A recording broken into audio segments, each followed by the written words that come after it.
remember the first time I saw the Grayson homestead. It was a place that didn't seem to belong in this world anymore. Its long stretch of farmland fading into the mist, the barn standing like an old sentinel, watching everything yet revealing nothing. Locals said the soil there was cursed, that nothing grew right, not even weeds. But I didn't believe in curses back then. I believed in evidence, in truth, in stories that could be proven. I thought I was just visiting a forgotten farmstead to write about a small piece of Pennsylvania's history. I didn't know I was walking into a graveyard built from human deceit. They called it the Grayson property, though no Grayson had lived there for over a century. It lay on the edge of Lancaster County, where the fog clings low to the ground and the wind carries voices if you listen too long. The locals avoided it, even during daylight. Farmers nearby swore their livestock wouldn't cross the fence line, but when I first arrived, the silence felt different, like the earth was holding its breath. It began with whispers in town. Everyone knew the stories. Children dared each other to run up to the barn doors and touch them. Old men at the diner lowered their voices when the name Grayson came up.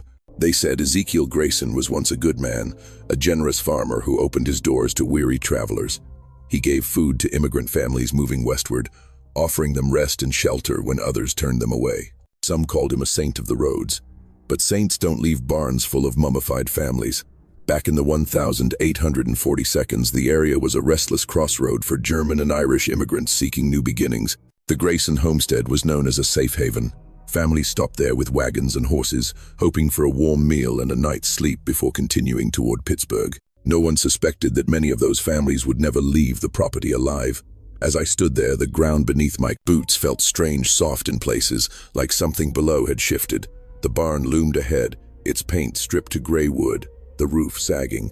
A single broken window gaped like a mouth frozen mid-scream. The main house stood nearby, its door hanging by one hinge. But the barn felt alive.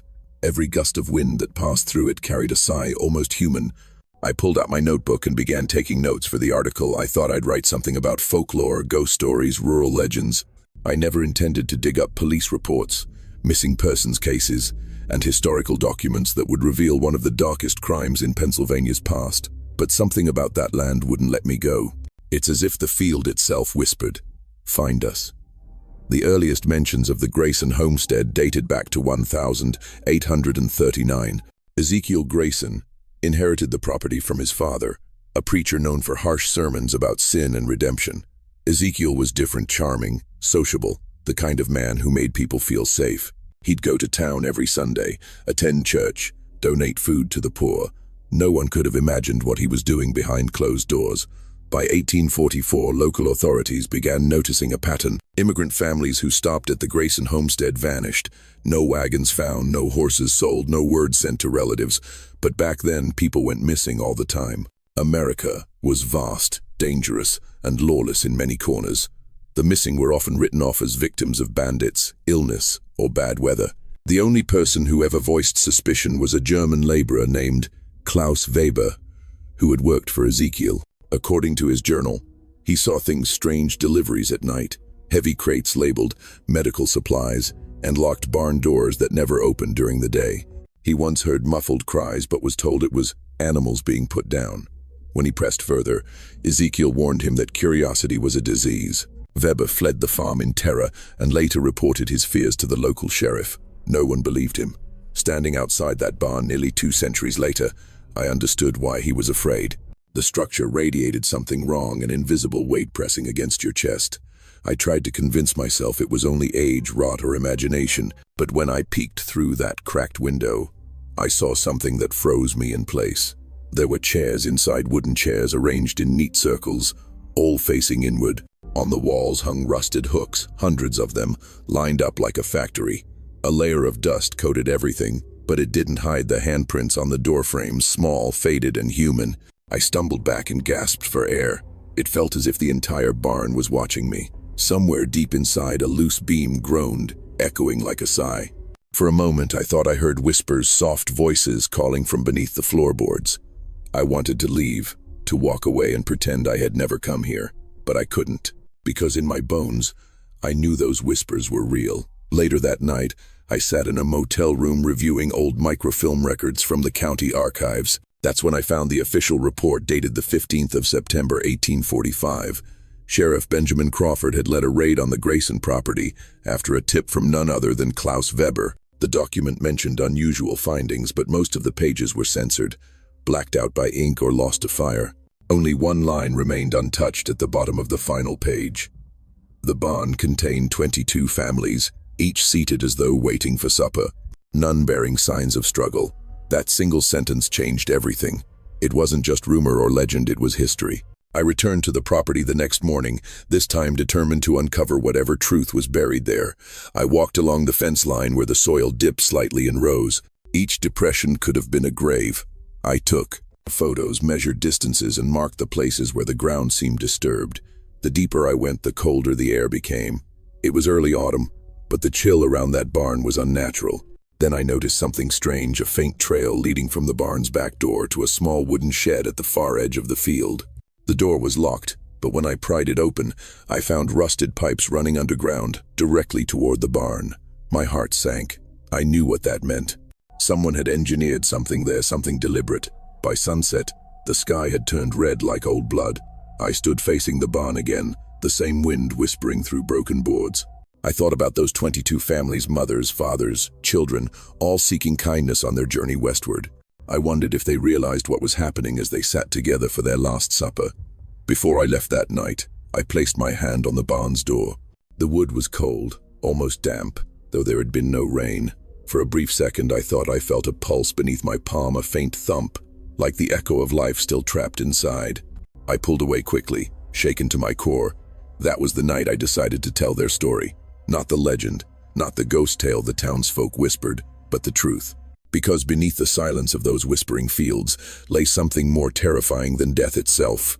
Deliberate, organized evil disguised as hospitality.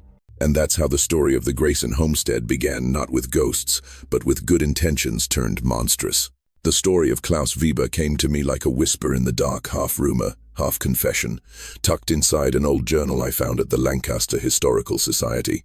Its pages were stained with time, the ink faded to brown, but the words still breathed with terror. They told of a man who had seen what others refused to believe, and who paid the price for knowing too much. Klaus Weber was 28 when he arrived in Pennsylvania. He'd come from Bremen, Germany, chasing the same dream as thousands of others, a new start, honest work, and a chance to belong somewhere. He spoke broken English, carried only a small satchel, and took whatever jobs he could find. One summer morning in 1844, he found himself standing at the gate of the Grayson homestead. Ezekiel Grayson greeted him with a smile that was almost too kind.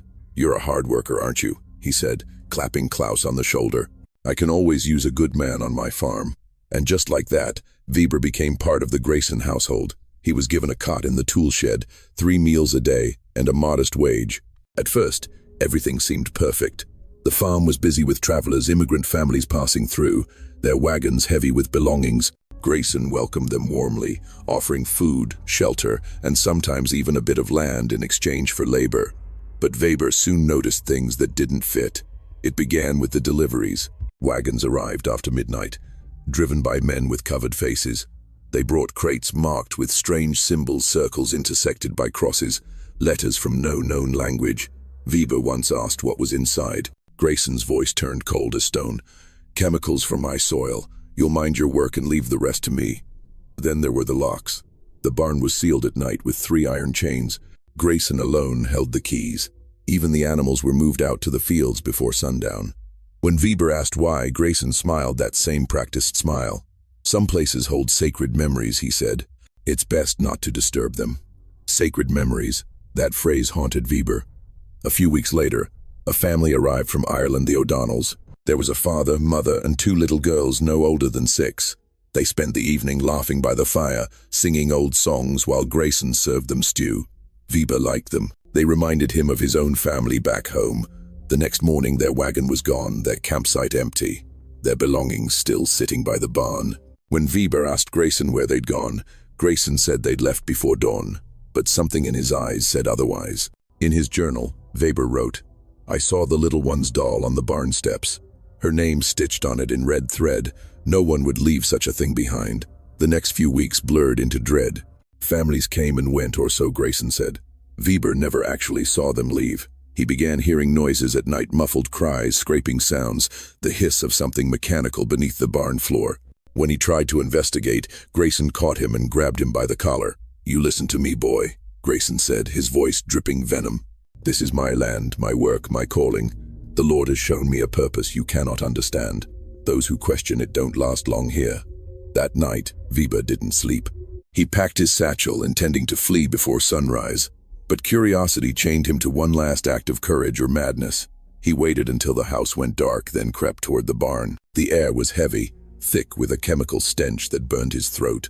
He could hear faint breathing inside many breaths, slow and in unison, like people asleep. He used a small knife to pry open a loose plank near the door. Through the crack, he saw flickering lamplight. What he witnessed inside he described in a single shaking sentence. They were seated, all of them, in rows like a church congregation, eyes open, faces gray, not dead, but not alive. He ran. He ran until his legs gave out, until dawn found him on the edge of town, covered in sweat and dirt. He burst into the sheriff's office, raving about what he'd seen. Sheriff Benjamin Crawford, a man of logic and law, thought him drunk or delirious. Still, Crawford took notes. The next morning, Weber was gone. Some said he boarded a train west. Others swore Grayson found him first. His journal, however, remained hidden inside a church wall for over a century. When I read his account, I felt as though he were speaking directly to me through time. The fear in his handwriting was palpable. His sentences grew shorter the deeper he went, his thoughts disjointed. At one point he scribbled, "The air under the barn breathes. There are pipes, metal pipes, carrying something foul." Those words struck me hard because I had seen those same pipes buried behind the barn centuries later. The deeper I researched, the more Weber's story connected with archived police records and missing person reports. Between 1,841 and 1,845, 22 immigrant families were documented as last seen traveling near the Grayson property.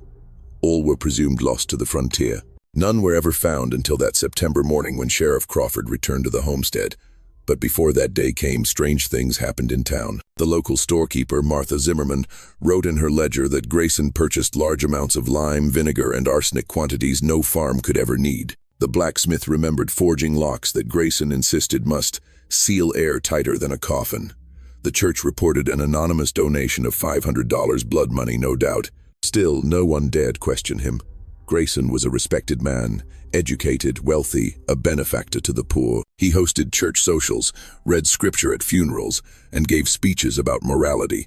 He wore righteousness like armor. In his journal, Weber described one last encounter, a night when Grayson invited him to pray together. They knelt in the barn, candles flickering, and Grayson placed a hand on Weber's shoulder. "Do you feel it?" he whispered. "This place is holy ground. Those who pass here are purified." Weber fled the next day. As I turned those brittle pages in the archive, I could almost hear the man's trembling voice in my head. His words painted Grayson not as a lunatic, but as something worse, a believer. He truly thought he was saving souls by destroying them. The horror wasn't just in the act, but in the calm conviction behind it. When Sheriff Crawford finally took Weber's warning seriously, it was too late. The barn had already become a tomb. Crawford assembled 6 deputies and rode out to the Grayson property in the gray light of morning. Grayson greeted them politely, offered them tea, and said, "You won't find the devil here, gentlemen. You're standing in heaven's waiting room." That quote appeared in Crawford's personal logbook, now locked in the county archives. And that's where the next part of the story begins, with a sheriff who wanted the truth and a farm that refused to give it up without a fight.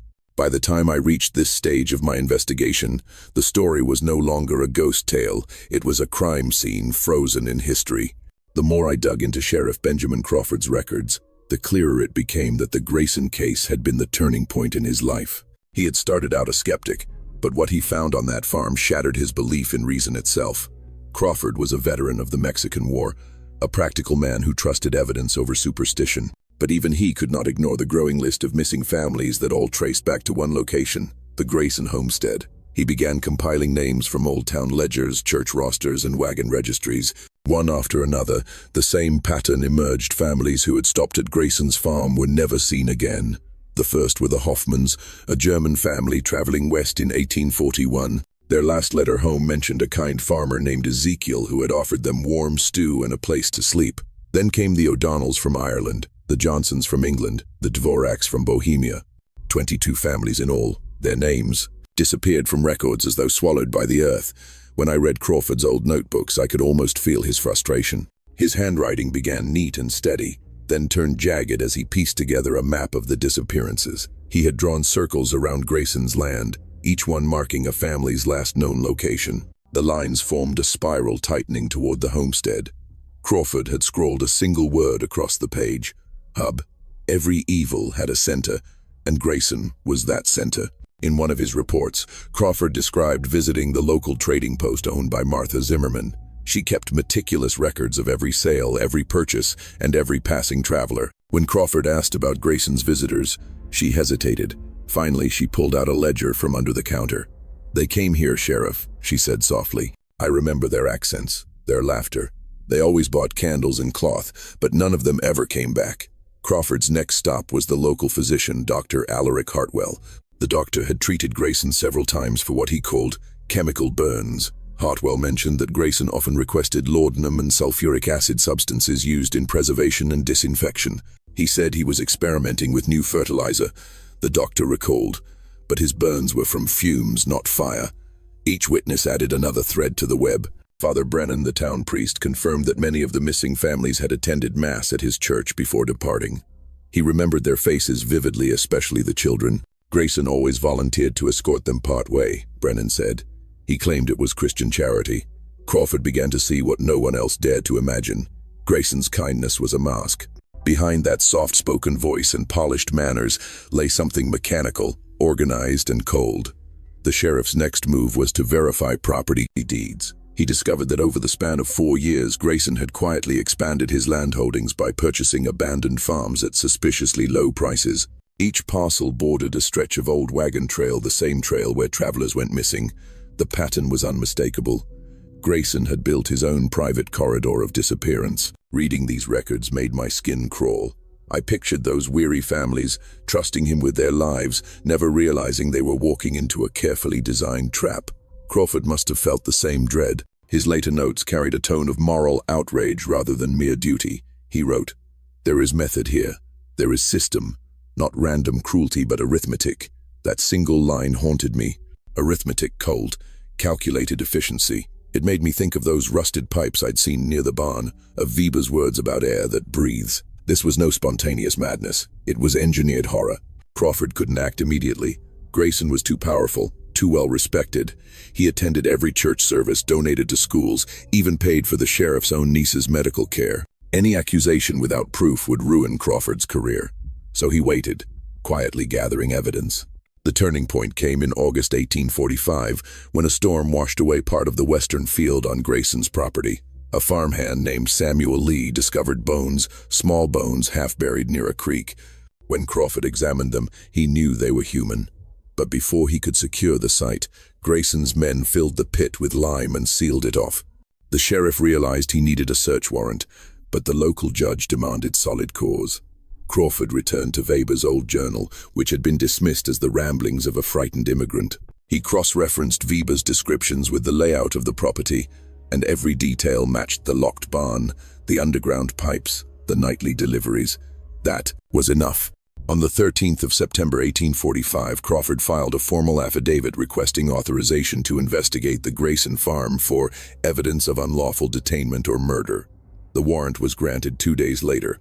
I remember reading the final line in Crawford's pre-raid notes. "If even half of this is true, we are standing on a field of the dead." 2 centuries later, as I sat in the archives, I could almost see him at his desk that night, lamplight flickering across papers, rain hammering the windows, his heart pounding with the weight of what he was about to uncover. Crawford was no hero in his own eyes, just a man following duty, but his sense of dread must have been unbearable. He'd spent weeks studying the patterns, listening to the whispers of witnesses, knowing each day that every hour he delayed meant another life lost. His deputy, James Ellison, later testified that Crawford didn't sleep the night before the raid. He sat on the porch, Ellison said, polishing his revolver and reading scripture. He said if the devil wore a man's skin, it would be Ezekiel Grayson's. Those words stuck with me, because by the time the sheriff gathered his men at dawn on September 15, he already knew what they were going to find. Maybe not the exact horror, but the shape of it, the silence, the rot. the cruel precision. As I pieced together the timeline, I noticed how every detail of this investigation echoed the same dark rhythm: trust, disappearance, denial, discovery. It was like a song played too often, repeating through history, each verse ending in tragedy. The deeper I went, the more I realized that Crawford had uncovered not just murder, but an entire philosophy, a belief that some lives were expendable in the name of a twisted idea of purity or salvation. That's what made Grayson so terrifying. He wasn't insane. He believed he was chosen. By the eve of the raid, Crawford had documented 22 missing families, totaling 87 men, women, and children. He'd traced shipments of arsenic to Grayson's name, matched personal belongings from missing persons to items sold at Grayson's auction sales, and even found church donations made in the names of those same vanished families. It was all there, hidden in plain sight. When I finished reading his final pre-raid entry, I sat back and let out a shaky breath. His handwriting wavered across the last line. The ink smeared as if written with trembling hands. It read, "Tomorrow we open the barn." I stared at that sentence for a long time. Even now, after everything I had read, it felt like a warning sent through time. Crawford didn't know it yet, but what waited behind that barn door would scar the town forever and redefine evil itself. When Sheriff Crawford gathered his men before dawn on the 15th of September, 1845, the town was still cloaked in mist. The air smelled of wet soil and pine, and the only sounds were the restless hooves of horses and the click of revolvers being checked one last time. The men didn't speak much. They didn't have to. They all felt the same unease, the sense that whatever waited for them at the Grayson farm was beyond anything a badge could prepare them for. Crawford led the group of 7 riders out of town, just as the sun began to rise. He wore his old cavalry coat, faded from the war, and a small silver cross hung from his vest pocket. He wasn't a particularly religious man, but that morning he fingered the cross like a lifeline. As they approached the Grayson property, fog drifted across the fields, clinging to the ground like breath from an unseen mouth. "I want no gunfire unless I give the order," Crawford told his deputy. "If there are survivors, we do not harm them. If we find the dead, we treat them with respect." The men nodded, but none met his eyes. When the Grayson homestead finally came into view, it looked deceptively peaceful. The farmhouse sat quiet and still, smoke rising lazily from the chimney. A lone rooster crowed from the barnyard, but even from a distance, Crawford sensed something unnatural. There were no workers in the fields, no sounds of animals, just silence. They dismounted by the front gate. The iron latch was still slick with dew. Crawford motioned for 2 men to circle around the back, while he and Ellison approached the front porch. Each step on the wooden boards echoed like a drumbeat in the morning stillness. Crawford knocked once. No answer. He knocked again, harder this time. Finally, the door creaked open. Ezekiel Grayson stood there, tall and composed, dressed in a clean white shirt and black waistcoat. His eyes were calm, too calm. "Sheriff Crawford," he said politely, "to what do I owe this early visit?" Crawford tipped his hat but didn't smile. "We're here under court order, Mr. Grayson. There have been reports of missing travelers.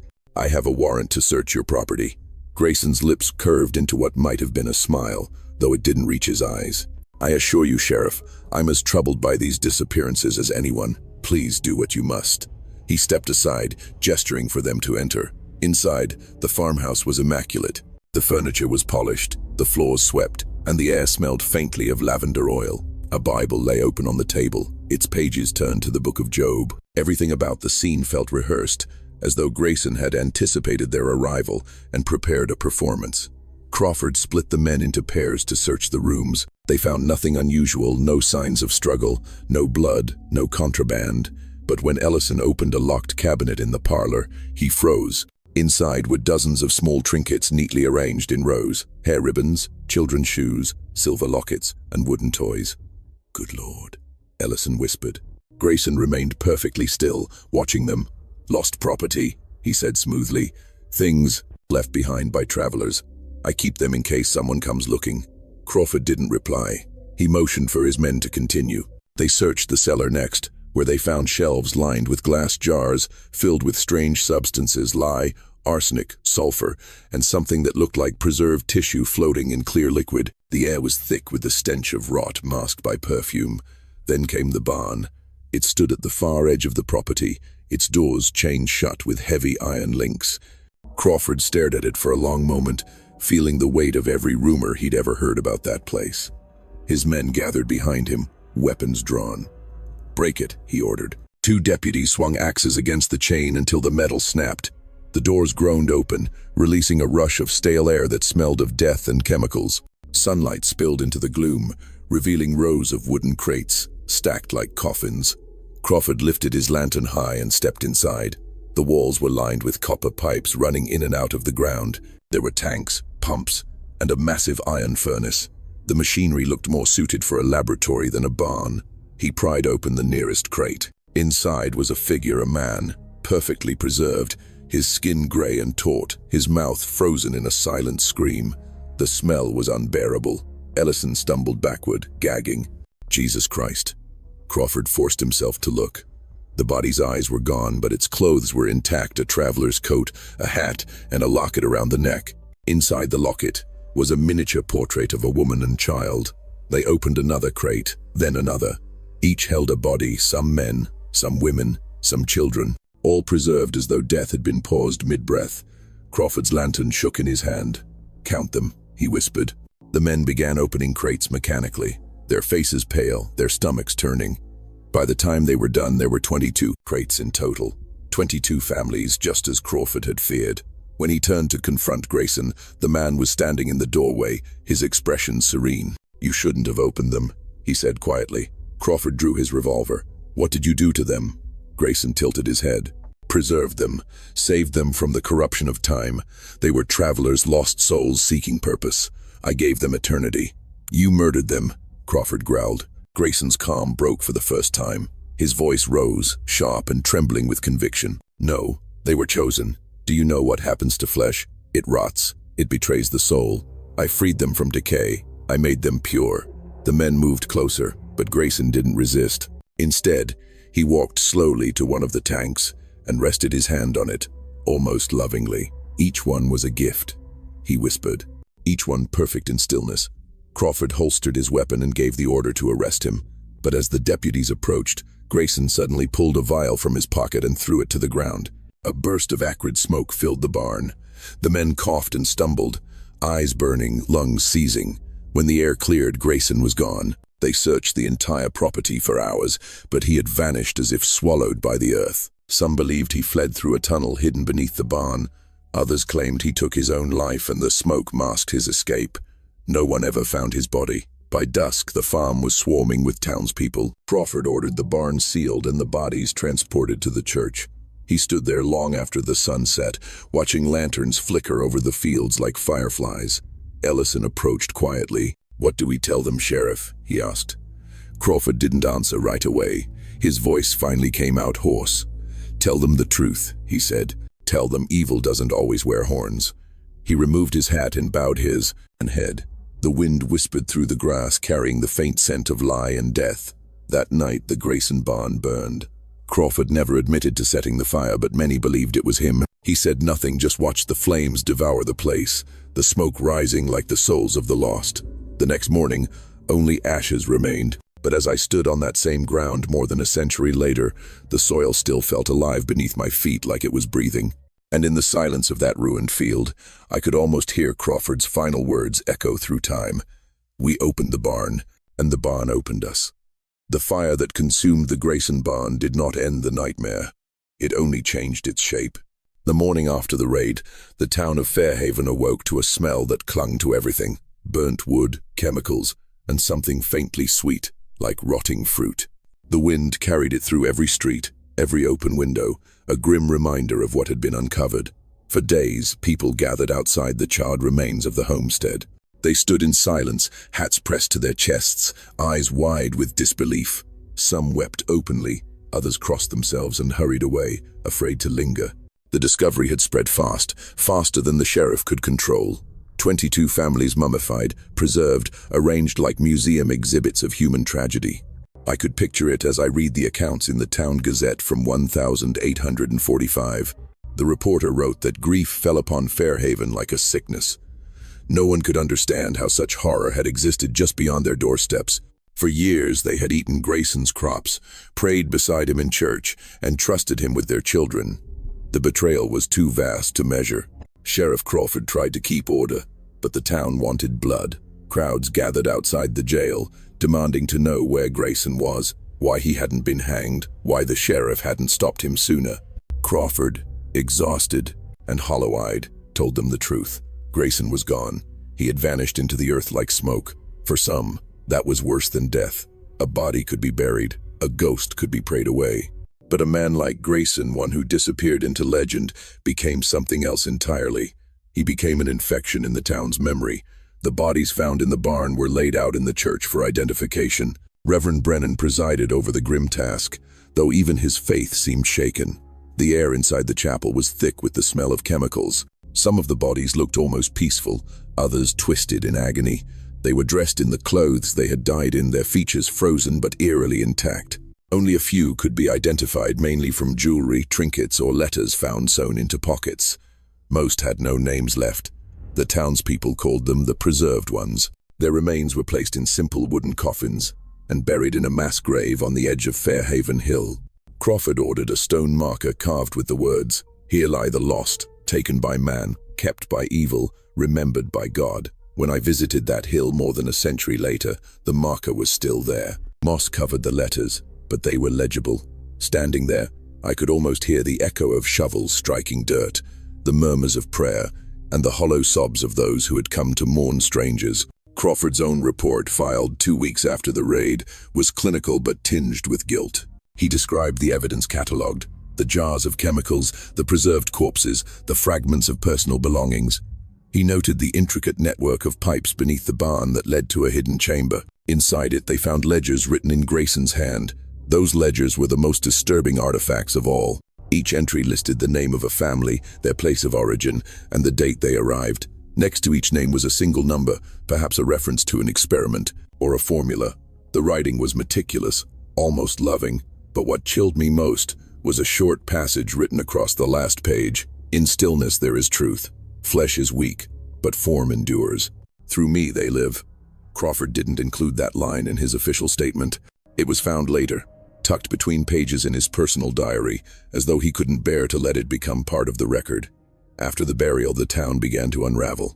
Fairhaven was a small, tight-knit place, but fear changes everything.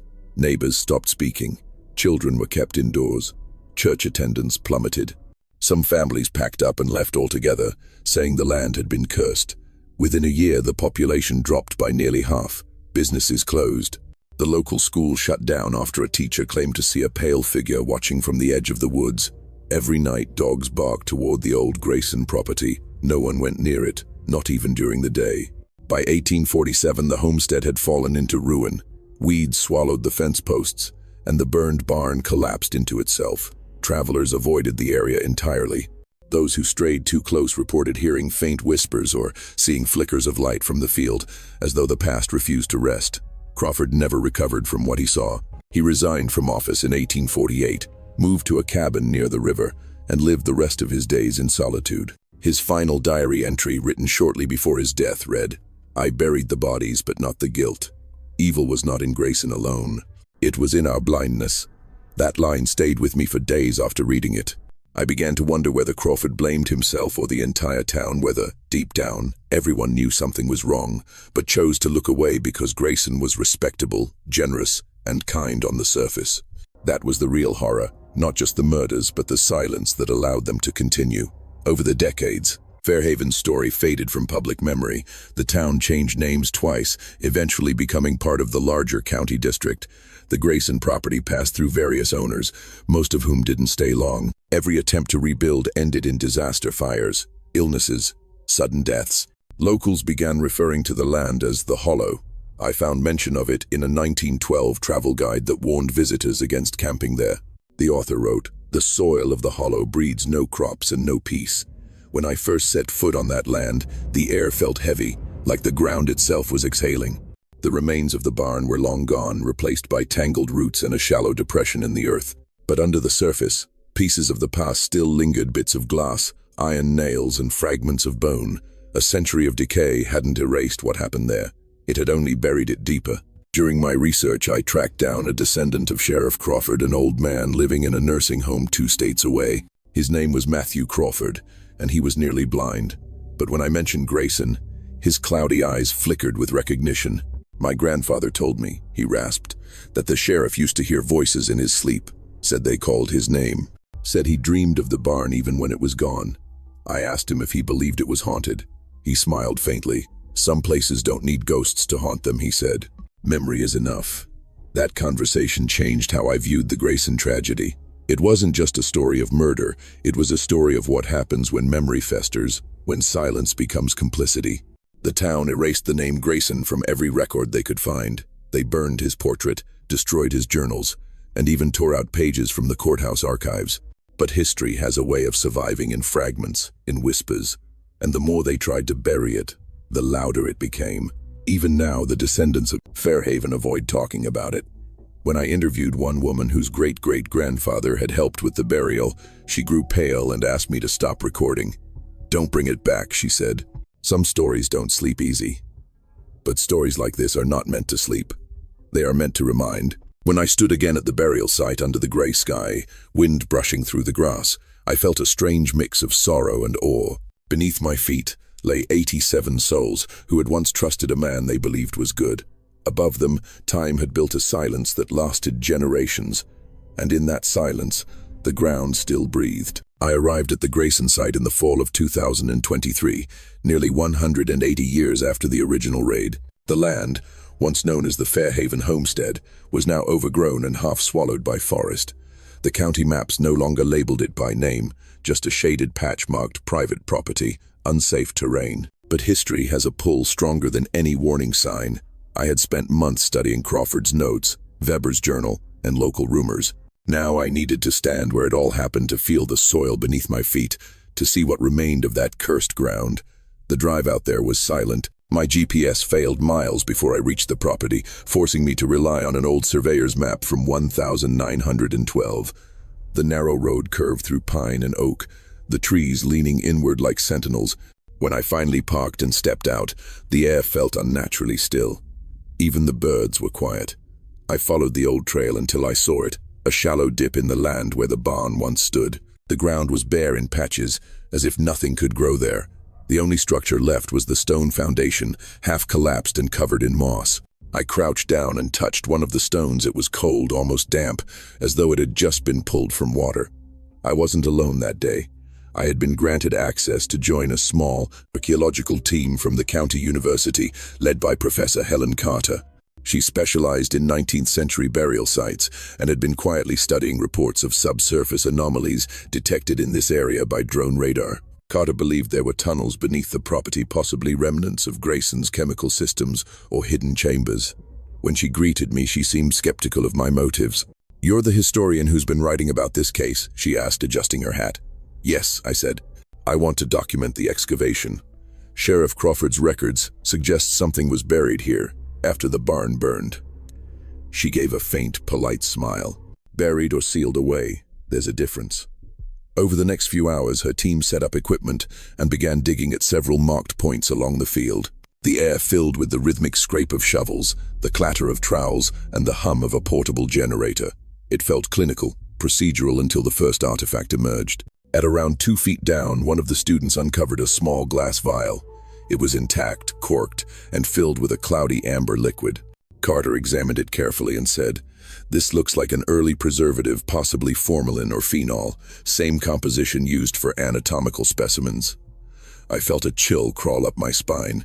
Even after all these years, the tools of Grayson's obsession were still surfacing. By midday, they had uncovered fragments of wood that seemed to match descriptions of the barn crates, aged, blackened, yet preserved by the chemicals in the soil. When one of the fragments was lifted, a smell drifted up, faint but unmistakable. It was the same sickly sweetness described in Crawford's report. Carter ordered everyone to pause. She knelt beside the hole and brushed the dirt away with her gloved hands. A few seconds later, she froze. "Everyone step back," she said quietly. At first, I couldn't see what she was looking at. Then, as the sunlight shifted, I saw it, a sliver of something pale and smooth human bone. The team worked in silence as they uncovered more. A hand, a forearm, a rib cage, twisted slightly as though the person had died mid-motion. The preservation was astonishing, almost unnatural. Some sections of flesh had turned to a leathery texture, mummified rather than decayed. Carter exhaled shakily. This isn't a normal burial," she whispered. They weren't laid to rest, they were arranged.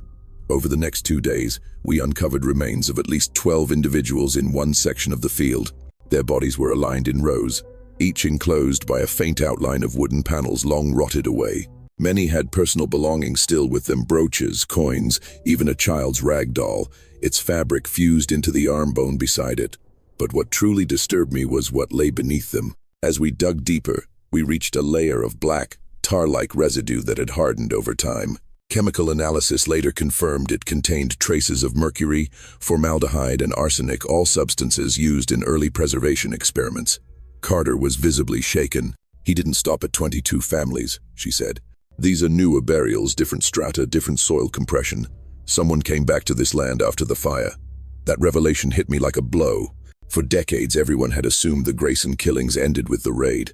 But what if someone continued his work?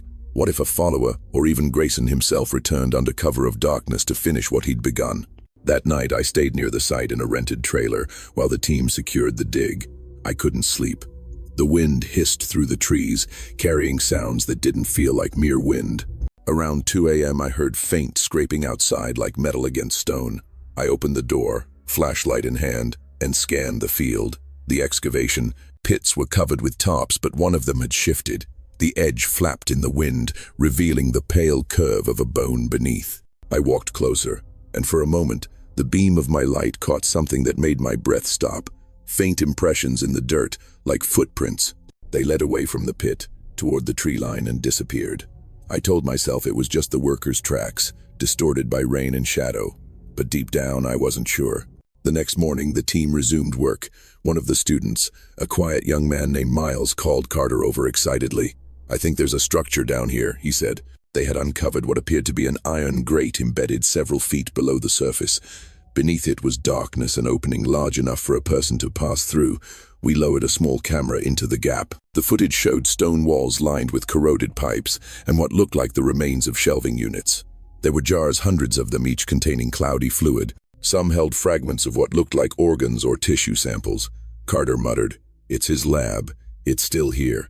We decided to enter the chamber the following day under controlled conditions.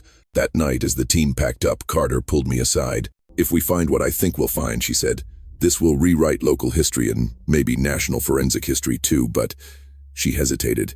"If you feel something down there, something wrong, promise me you'll leave. Some places aren't meant to be reopened." I promised, but even as I said the words, I knew I wouldn't stop. The next day, I descended into the underground chamber. The air was thick, chemical, and stale. My flashlight beam sliced through the darkness, illuminating rows of jars and rusted metal tables. Symbols were scratched into the walls, circles, crosses, and strange alchemical diagrams that looked like they'd been drawn in both ink and blood. And then, in the far corner, I found a wooden chair bolted to the floor. Straps still clung to the armrests, stiff with age. Above it, carved into the stone, were 3 words: "Stillness is purity." I felt something cold move through me then, not a draft, but presence. The air seemed to pulse, faintly alive, like the land itself was exhaling again. For a moment, I could almost hear whispering, faint, rhythmic, like a breath too slow to be human. I stumbled back up the ladder, gasping for air, the light fading behind me. When I reached the surface, the forest was silent again. We sealed the chamber that evening. Carter said it was for safety. But I think she felt it too, that whatever lived down there wasn't finished. I can still remember the way the courthouse smelled that morning, like sweat, ink, and the faint rot of paper left too long in the damp. It was the summer of 1846 when the trial of Ezekiel Grayson began, and all of Lancaster County gathered to witness the devil dressed as a gentleman. I had stood in that barn, I had seen what he had done, and still, as they brought him in, I found it hard to believe a man so calm could have created such horror. He walked in wearing a black suit, crisp as if he were attending a sermon. His hands were clean, his posture straight, his face unreadable. There was no tremor, no sign of guilt, just the quiet pride of a man who thought himself beyond judgment. Around me, the air felt charged, every breath thick with the memory of the barn and the mummified families sitting in that eternal silence. Some people wept softly when they saw him. Others spat on the floor. But Grayson never looked at them. His eyes only wandered to the ceiling, as though he was already communing with something no one else could see. The trial was to be the largest Pennsylvania had ever seen. 22 families, 89 deaths, and evidence that spanned years of deceit. The newspapers called it the trial of the century. I remember one headline clearly: "The Gentleman Butcher of Lancaster." They printed his face across the front page beside drawings of the barn and the crude diagrams of his underground chambers. People came from neighboring states to attend: farmers, preachers, teachers, even children perched on their father's shoulders outside the courthouse windows. Everyone wanted to hear how such a monster could live among them for so long undetected. Sheriff Crawford took the stand first. His voice was steady, but I could see the weight in his eyes. He described the raid the moment the barn door opened: the gas masks, the sight of the families seated in impossible stillness. The jury shifted uneasily, one of the women covering her mouth with a handkerchief. Crawford's voice cracked only once when he recalled the smallest victim, a child no older than 5, still clutching a wooden horse in his lifeless fingers. "They didn't die quick," Crawford said. "They were posed, arranged like he wanted them to be remembered." Then came Klaus Weber, the immigrant laborer whose journals had led us there. He took the stand, clutching his hat, his English broken but clear enough to pierce every heart in that room. He told them about the nights he'd heard the screams, how Grayson told him it was just the wind through the holler. He described the smell, the strange barrels arriving under the cover of darkness, and the way the barn locks were changed every week. When he spoke of finding the brooch belonging to Mrs. Hoffman, one of the missing, the courtroom fell silent except for a single sob from the gallery. Weber looked down then and said, "I thought he was a good man. I thought I worked for kindness." The defense tried to claim madness, that Ezekiel Grayson had been a victim of his own mind, suffering hallucinations from chemicals used in preservation experiments. But then the prosecutor brought out the ledger. I'll never forget the sound it made when it hit the table, heavy and deliberate. Each page was filled with perfect handwriting, names, dates, notes like subject family 10, successful mummification, gas ratio adjusted. There were no signs of delirium, only method, precision, and profit. The crowd gasped when they revealed that Grayson had sold anatomical specimens to universities across the Northeast, disguising his murders as scientific donations. Every penny had been recorded, every death itemized. It was not the handwriting of a madman, it was the accounting of a businessman. When the prosecution rested, they called Grayson himself to the stand. The judge warned him he didn't have to testify, but Grayson smiled faintly and said, "I have nothing to hide. The truth is the only thing that survives decay." I can still hear that voice, smooth, almost gentle, like a pastor's sermon twisted in purpose. He spoke about his mission. He said he believed death was not an end but a pause, and that preservation was a holy act against the impermanence of God's creation. The way he said it sent chills through the courtroom.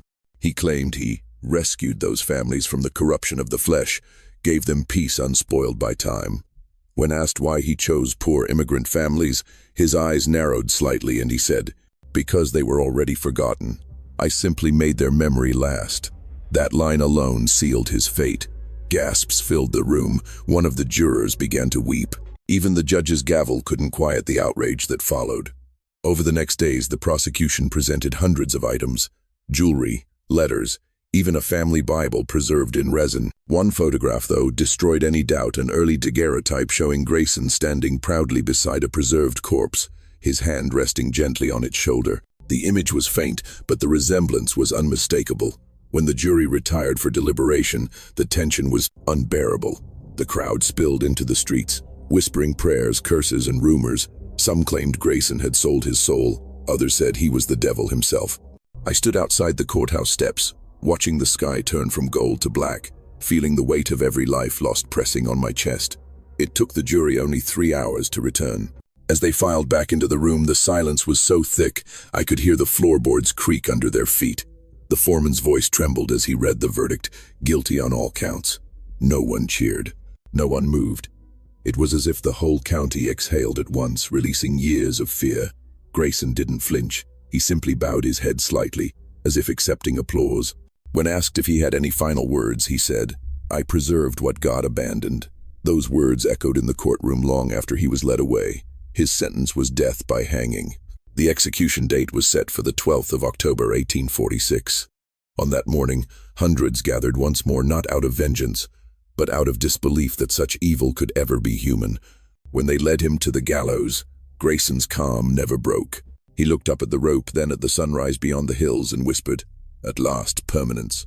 The trapdoor fell and the man who had stolen so many lives was gone in a single snap of the neck. But the silence that followed wasn't peace. It was the same stillness that hung over his farm, the same whispering quiet that haunted those fields. Some said the ground refused to take him, that his body decayed faster than any they'd seen. Others said the barn moaned that night, as if mourning its master. I don't know what to believe, but I know this evil like that doesn't die. It just buries itself in the soil, waiting to be found again. When the rope snapped beneath Ezekiel Grayson's weight, the crowd stood frozen. For a moment, it felt as though time itself had stopped, afraid to move forward without understanding what had just ended. I stood among them, my breath shallow, my mind lost between horror and relief. The man who had haunted Lancaster County for more than a decade was finally gone. But as I watched the noose swing slowly in the morning wind, I couldn't shake the feeling that something darker had taken root, something that would not die with him. In the weeks that followed his execution, the Grayson homestead became the most infamous place in Pennsylvania. The sheriff ordered the property sealed, though people still came. Some came to pray, others to gawk. A few came to steal pieces of the barn, small tokens of their fascination with evil. They said the wood was cursed, that if you held a splinter too long you could hear faint whispers, children's cries, or the sound of a man humming behind the walls. I went back once, a week after the execution. The air was still thick with the memory of what had been found there. The barn stood like a corpse under the sun, its boards warped, its roof sagging like a tired beast. I walked through the fields alone, feeling every crunch of frost beneath my boots. It was strange there was no bird song, no rustle, not even the distant hum of wind. It was as if the land itself refused to breathe. Inside, the barn was empty, stripped of evidence, of life, of meaning. But I could still smell it, the faint trace of decay mixed with the iron scent of old air. My lantern's light flickered over the walls, catching the outlines where families had once sat a day. The hay was gone, but their memory clung to the wood like shadow stains. I found one thing that had been left behind, a child's button, small, pearl white, almost luminous against the dirt. I remember picking it up and thinking, how do you move on from a place that refuses to forget? The government tried to bury the story. They called it an isolated incident, a tragedy caused by mental illness and rural isolation. But I had seen the ledgers. I had seen the network names of buyers, payments, coded letters sent to universities and private collectors. Grayson was no lone madman. He was part of something much larger, something organized. Yet no one wanted that truth. Not the newspapers, not the politicians. The world preferred the story of a single monster. It was easier to sleep that way. But not everyone forgot. Some of us couldn't. The surviving relatives of the victims, those who could be found, banded together to demand justice. It took them nearly 10 years, but they succeeded in pushing through a series of laws to regulate anatomical procurement and to protect the bodies of the poor from being sold without consent. The Pennsylvania Anatomy Act of 1855 was born out of this blood. Few people know that. Fewer still know it was written in memory of the 22 families who vanished in those whispering fields. By 1870, the Grayson farm was abandoned entirely. The barn decayed into ruin, its roof collapsing inward, vines swallowing the beams like veins reclaiming flesh. Children dared each other to sneak in at night, to touch the old walls, to see if the whispers were real. Some said they saw shadows moving through the windows. Others claimed to hear singing soft, low, mournful. The sheriff used to chase them off, but even he stopped after hearing the voices himself one autumn evening. After that, no one went near the place after sundown. Decades passed. The world changed. Railroads came, cities grew, and the memory of Grayson faded from public conversation. But beneath the soil, the story lingered. Farmers who tried to till the land reported finding bones, fragments of glass jars, and sometimes small rusted mechanisms that no one could identify. Each time, authorities would come, clean it up, and declare it animal remains. Yet the locals knew better. They said the ground of the Grayson homestead was hungry. In 1904, a historian named Samuel Levington reopened the case. He dug deep into the old archives, piecing together what had been erased. His published work, The Preservationist's Gospel, revealed what the court never told, letters between Grayson and doctors in New York suggesting the existence of an entire trade built on immigrant bodies. Levington's research was dismissed as conspiracy, but privately, several universities destroyed their old specimen catalogs that same year. I suppose guilt can rot the living just as easily as the dead. When I returned again in 1910, the barn was barely standing. I was an old man by then, leaning on a cane, and the weight of too many ghosts. The air was heavy, yet strangely peaceful. I thought I'd come to say goodbye to close a chapter that had never really ended. But as I stood there, I heard it. Faint, almost imperceptible. A whisper carried through the cracks of the boards. It was a language I didn't understand, but the sorrow in it was unmistakable. I whispered back, "You remembered." The wind fell still, and for the first time in 60 years I felt the ground breathe again. Years later, when they finally demolished what was left of the homestead, workers found something hidden beneath the barn's foundation. 22 iron nameplates, each engraved with initials and a date. None of them matched the victims we knew. No one ever determined who those other names belonged to, and the plates were quietly taken by the state. To this day, they've never been displayed publicly. Some say they were melted down.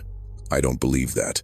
Some truths are too heavy to destroy, they're just buried until someone dares to dig them up again. The Grayson case became a ghost story, told in classrooms and whispered in the dark. People love to turn pain into legend, it makes it easier to handle. But every legend starts with someone real, someone who bled, someone who begged. Those 22 families were not myths. They were mothers, fathers, and children who came seeking a better life and found the devil waiting in a barn. If you ever travel through Lancaster County and see a field where nothing grows, you might be standing on what remains of that farm. The soil there is still rich, too rich, they say. Locals plant wildflowers instead of crops. They call it the Garden of the Lost. And sometimes when the wind moves just right, it carries the faint scent of cedar and smoke, the same smell that filled the air the day they opened that barn. I tell this story not to frighten you, but to remind you. History has teeth, and when we forget, it bites. The Grayson homestead is long gone, but men like Ezekiel still exist, men who hide behind respectability, who turn human lives into tools for ambition. Evil doesn't always come with horns or fire. Sometimes it wears a clean suit and a kind smile. So if you ever find yourself on a lonely road and you see an old barn standing alone against the sky, remember what happened here. Evil is patient. It waits for silence, for darkness, for forgetfulness. Don't give it that power. Tell the story. Keep the memory alive. Because as long as we speak their names, the lost will never vanish again. And if this story moved you, if it made you see how deep the darkness once went, then don't let it end here. Share it. Comment your thoughts below. Subscribe to keep these forgotten voices alive. Every story we tell brings light to what once lived in shadow.